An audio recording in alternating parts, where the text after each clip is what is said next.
अस्सलामुअलैकुम। आज हम बात करेंगे कि एलपीजी और सुई गैस में क्या फ़र्क है, किस में ज़्यादा एनर्जी होती है, कौन सी गैस आपको कब इस्तेमाल करनी चाहिए और अगर लीकेज हो जाए एलपीजी का या सुई गैस का तो उस सूरत में आपको क्या करना चाहिए। ये सारी तफसीलात हम देखेंगे आज की वीडियो में। तो चलिए स्टार्ट करते हैं।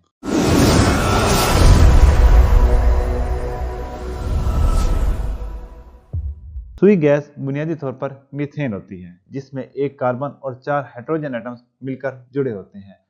और सुई गैस में ये 70 से 90% तक मीथेन कंटेंट होता है। बाकी माइनर क्वांटिटीज में इथेन, प्रोपेन और ब्यूटेन मौजूद होते हैं। जबकि एलपीजी ये है लिक्विफाइड पेट्रोलियम गैस।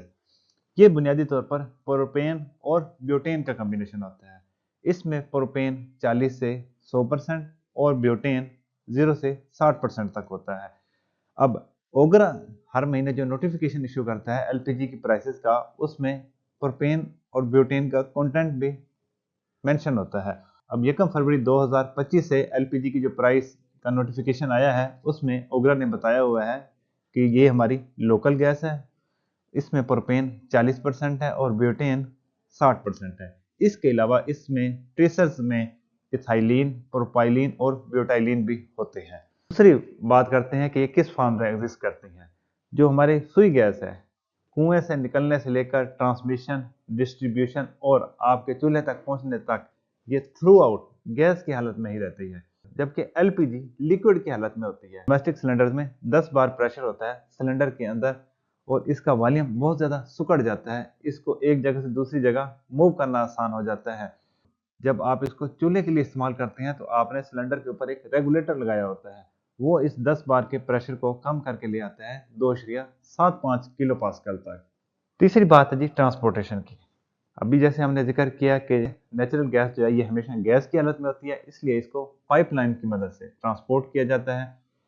और एलपीजी को खास किस्म के सिलेंडर्स में टैंकर्स की मदद से एक जगह से दूसरी जगह शिफ्ट किया जाता है। अगर हम गैस प्रेशर की बात करें तो नेचुरल गैस की डिस्ट्रीब्यूशन लाइंस हैं।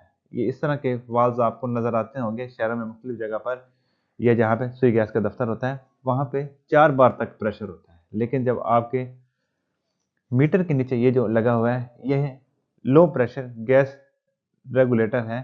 ये डिस्ट्रीब्यूशन लाइन के प्रेशर को आपके चूल्हे के प्रेशर के लिए एडजस्ट करता है और 4 बार से इसको ले आता है 1.1 किलो पास्कल।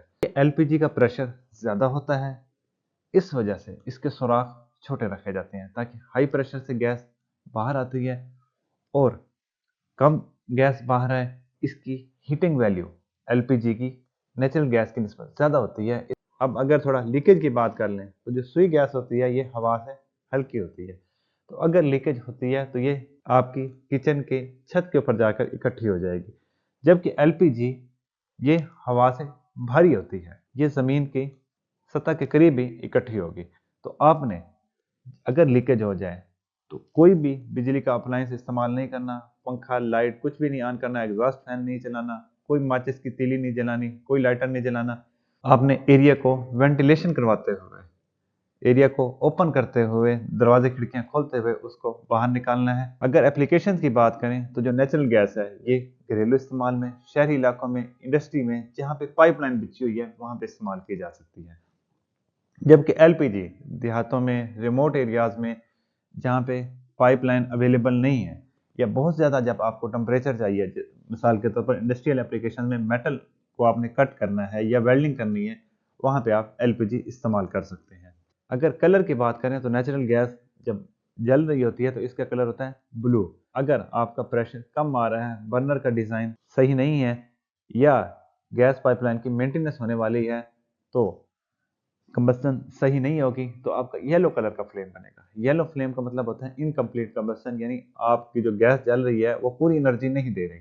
जबकि एलपीजी जो है इसका प्रेशर कंसिस्टेंट होता है, इसका फ्लेम मुस्तकिल होता है, इंटेंस होता है। इस वजह से इसका जो फ्लेम होता है ये ब्राइट ब्लू होता है, यानी तेज रंग का नीला रंग आपको नजर आएगा जब भी एलपीजी का फ्लेम जलेगा।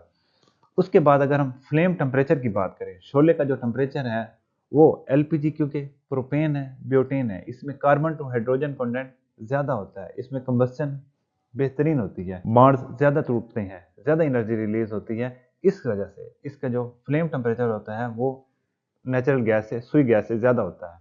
एलपीजी के लिए होता है 1980 डिग्री सेंटीग्रेड और नेचुरल गैस के लिए होता है ये 1950 डिग्री सेंटीग्रेड। उसके बाद अगर हम इसकी कैलोरीफिक वैल्यू की बात करें, यानी अगर 1 मीटर क्यूब दोनों गैसों का हम जलाएं तो किससे ज़्यादा एनर्जी मिलती है, तो क्योंकि एलपीजी में एनर्जी डेंसिटी ज़्यादा होती है, इस वजह से इसमें हमें ज़्यादा एनर्जी मिलती है।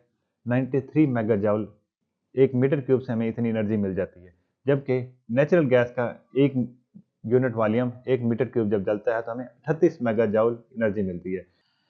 अब अगर यूजेबल हीट की बात करें कि कितने फीसद हिस्सा जो कंबस्शन हो रही है वो कुकिंग के लिए या हमारी एप्लीकेशन के लिए इस्तेमाल हो सकता है, तो उसमें भी एलपीजी की लीड है, क्योंकि एलपीजी की क्लोरीफिक वैल्यू ज़्यादा है।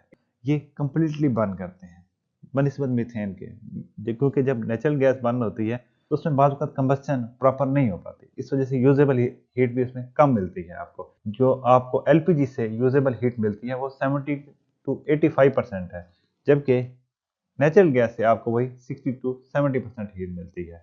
उसके बाद अगर एयर फ्यूल रेशो की बात करें कि हवा के कितने मालिक्यूल चाहिए एक यूनिट अमाउंट ऑफ फ्यूल को जलाने के लिए, तो एलपीजी क्योंकि एक बड़ा मिक्सचर है इसलिए उसमें हवा भी ज़्यादा चाहिए होगी।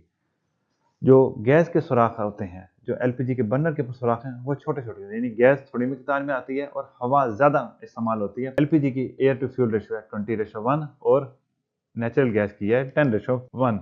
अब इन सारी बातों को मद्देनजर रखते हुए जो कंबस्शन एफिशिएंसी है वो एलपीजी के लिए ज़्यादा है, जबकि नेचुरल गैस की जो कंबस्शन एफिशिएंसी है वो 90 टू 95% है। तो उम्मीद है ये वीडियो आपके लिए मुफीद साबित होगी। आज के लिए इतना ही, मिलते हैं अगली वीडियो में। थैंक यू, अस्सलाम वालेकुम।